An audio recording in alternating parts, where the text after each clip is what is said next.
Welcome back to our channel, Soap fans. Today is an absolutely beautiful day to dive deep into the latest Port Charles drama, and we are buzzing with excitement over what just unfolded on our screens. Let's get right into the heart of the action. I am absolutely reeling from the sheer cinematic perfection of that scene at the Quartermain boathouse. I genuinely think I stopped breathing when the camera panned from Willow and Chase, standing there in their bathing suits, straight into the dark shadows where Michael was secretly watching them. The way I see it, this is the absolute pinnacle of soap opera storytelling. I feel so incredibly invigorated by the writing right now, because this wasn't just a plot point, it was a devastating character study. When Willow reached out and gently stroked Chase's arm, my jaw hit the floor, not just because of the scandal, but because of the immediate visceral reaction we saw on Michael's face.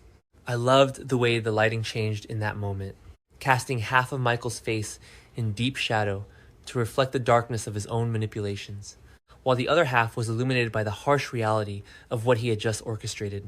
I know a lot of people in the fandom are saying this storyline is dragging or that Michael has become too unlikable and villainous, but I actually think the slow burn is exactly what's needed, because I feel like we are witnessing the tragic unraveling of a man who thought he could play God with human emotions. Michael set this entire cheating trap up.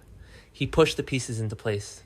He wanted to blow up Chase and Brooklyn's marriage by using Brooklyn's hit-and-run secret, and he wanted to push Willow toward Chase just to prove a point. But the way I interpret it, the brilliance of this episode is that Michael suddenly realized he is not a detached chess master. He is a man who is deeply, desperately in love with his wife, and he just practically handed her over to another man. I feel like this is the best they've written Michael Corinthos in years, because it finally strips away the corporate CEO armor and the mob prince arrogance. When he stood there in the shadows, you could literally see the physical toll of his realization. He didn't look triumphant. He didn't look like a mastermind who had just successfully sprung a trap. He looked like a man who was having a heart attack. The chest clutching, the heavy breathing, the absolute panic in his eyes. I think Chad Duell delivered a masterclass in silent acting. I feel so deeply for Michael in that specific moment, even though he brought this entirely upon himself. He realized that treating love like a strategic game is a fatal error, and that realization hit him like a physical blow to the chest. And let's talk about Willow for a second, because my goodness, the layers the writers are giving her right now are just phenomenal. I believe we are missing the point if we just view Willow as a cheating wife falling for a trap. The way I see it, she is completely delusional, and it is fascinating to watch. When she looked at Chase and talked about that chief of staff job in Washington, D.C., the hope in her eyes was so genuine. It made me feel a chill down my spine, because we know the dark, twisted things she is doing behind closed doors, literally keeping Drew in a locked-in state, dosing him with paralytics, yet here she is looking at Chase like he is her knight in shining armor. I think the writers are doing something incredibly brave by making Willow this complex, morally gray character who is desperately clinging to Chase's innate goodness to wash away her own sins. I absolutely love the tactile nature of that scene. The specific choice to have Willow stroke his arm was brilliant. It wasn't a passionate kiss. It wasn't a grand declaration of love. It was an intimate, almost subconscious gesture of comfort and longing. And I feel like that tiny physical connection is what shattered Michael's reality. If it had been a kiss, Michael could have been angry. He could have felt vindicated that his trap worked. But because it was so tender, so rooted in genuine affection, it terrified him. I think Michael saw in that split second that Willow wasn't just falling into a physical trap. She was emotionally slipping away from him. She was finding a safe harbor in Chase, and Michael was the one who built the boat that took her there. I feel so incredibly tense just thinking about how close Michael came to stepping out of the shadows. There was that agonizing moment where he shifted his weight, his hands balled into fists, and you could tell he was a millisecond away from storming out there and ruining his own master plan. The jealousy was so palpable, it practically radiated through the screen.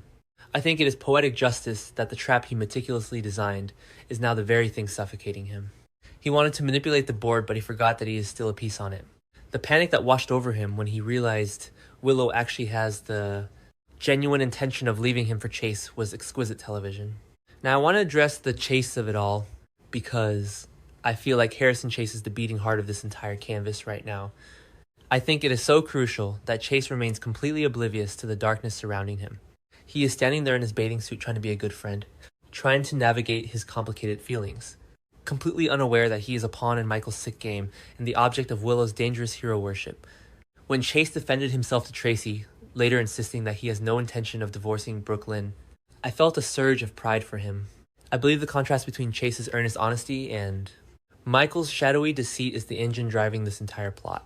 Speaking of Tracy Quartermaine, what a stroke of absolute genius to have her be the one to interrupt the moment.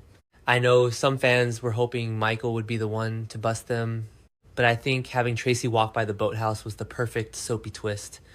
I loved the way she didn't even hesitate. Tracy just saw Willow touching Chase and instantly went for the jugular, telling him to pack his little bags and threatening him with lawyers. It made me feel so giddy because it added a layer of chaotic Quartermaine family dynamics to an already explosive romantic triangle. Michael got to stay hidden in his agonizing silence, but his trap was sprung by the most volatile force in Port Charles. The psychological breakdown of Michael in that boathouse is something I will be thinking about for weeks. I feel like we are seeing the ghost of Sonny Corinthos in him, but warped in a different way. Sonny uses violence and intimidation to control his world. Michael uses corporate strategy and emotional manipulation. But in that shadow, watching the woman he loves look at another man with stars in her eyes, Michael's control shattered. I think he realized that you cannot spreadsheet your way into someone's heart, and you certainly cannot trap them into loving you. The way I interpret his silent panic is that he finally understands the magnitude of his mistake. He didn't just push Willow toward Chase. He may have permanently severed the invisible string tying her to him. I genuinely think we're missing the point if we don't appreciate the irony of Michael being the one who pushed them together. He hired Elaine the PI. He set the stage. He probably even made sure the boathouse was empty so they could have their moment in their bathing suits. He orchestrated this entire betrayal, and yet he is the one bleeding from it. I feel like this is the ultimate cautionary tale about hubris. When Michael saw Willow's eyes light up, the reality of his actions crashed down on him. He isn't losing her to a random affair. He is losing her to a life that he practically gift-wrapped and handed to them. I want to talk about the setting too. I think the writer's choice to have them meet at the Quartermaine boathouse instead of the mansion or the Metro Court was brilliant. The boathouse has always been a place of secrets. A place slightly removed from the prying eyes of the main house. It feels intimate, isolated, and slightly dangerous. The water lapping in the background, the shadows playing across the walls, it made me feel like we were watching a private tragedy unfold. It heightened the sense of voyeurism. We, the audience, were watching Michael, who was watching Willow and Chase. It was a layered perspective that made the emotional payoff so much richer. I know a lot of people are complaining that Michael should just move on if he is going to be this toxic, but I actually think his desperate clinging to Willow is fascinating. I feel like his jealousy in that moment wasn't just about possession, it was about a profound sense of loss. He looked at Willow and saw the woman he fell in love with. The woman who used to look at him with that exact same mixture of reverence and hope. Seeing her direct that energy at Chase, a man Michael used to call his best friend, is a betrayal that Michael engineered but is completely unequipped to handle. I believe the writers are setting up a massive emotional reckoning for Michael, and I am here for every single second of it.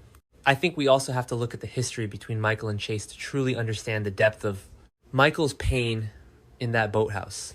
I feel like people forget that these two men used to be the closest of friends. They bonded, they supported each other, and they shared a mutual respect that was rare in Port Charles.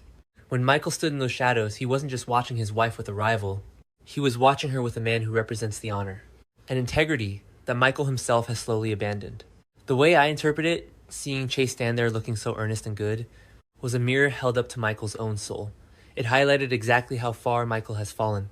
He traded his morality for control, and in doing so, he made Chase look like the ultimate safe haven for Willow. I believe that realization is what truly caused that physical ache in Michael's chest.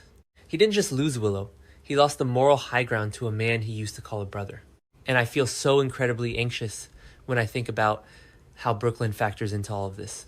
I know a lot of fans are frustrated with Brooklyn's cluelessness right now, but I actually think it makes the tragedy so much richer. Michael is out here orchestrating this massive betrayal, and we know he has figured out that Brooklyn was the driver in the hit and run.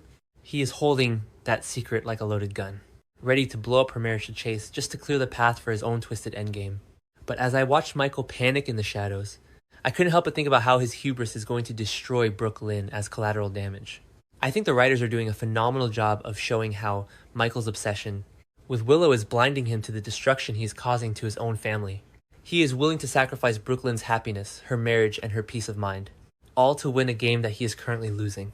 I also have to praise the way this scene perfectly validates everything Nina Reeves has been saying. I feel like Nina has been the only person seeing this situation clearly.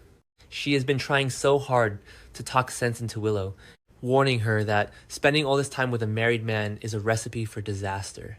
When Willow completely ignored her and implied she wanted to spend even more time with Chase in DC, I felt a knot in my stomach. And then seeing Michael's trap unfold exactly as Nina feared, it just proved that Willow is completely surrounded by enablers and manipulators. I think the brilliance of the writing right now is that Nina, the character who is usually the most chaotic, is the voice of reason, while Michael, the supposed golden boy, is the one lurking in the shadows, orchestrating his own wife's downfall. The irony is just too delicious, and it makes me feel so vindicated as a viewer who has been paying attention to these shifting dynamics.